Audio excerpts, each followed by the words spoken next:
or an electric cigarette? Well, believe it or not, they do exist. Companies overseas and on the internet are selling devices that let smokers get a hit of nicotine without the cigarette. And we are not talking about some nicotine patch. These are actual devices that look and feel like real cigarettes. But get this, there is no tobacco, no dirty smoke or tar. It sounds like they might be able to help a lot of people, right? Casey Stiegel with the news live in Los Angeles. So a lot of people have that oral fixation. So are they getting that oral fix out of this? Yeah, they absolutely are. In fact, we hear of reports people smoking these on planes, in hospitals, places where cigarettes are certainly not allowed. Listen to this.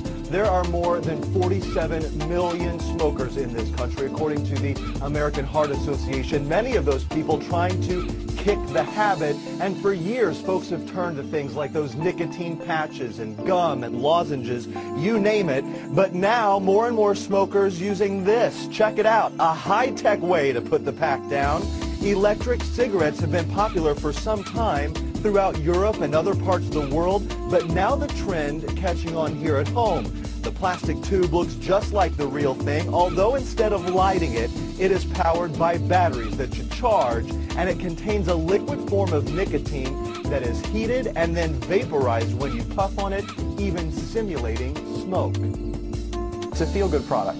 Every smoker has been bashed for years about how bad it is for them and those around them, and this eliminates that, so it kind of takes that weight off of their shoulders that they've been experiencing by the social stigma surrounding smoking.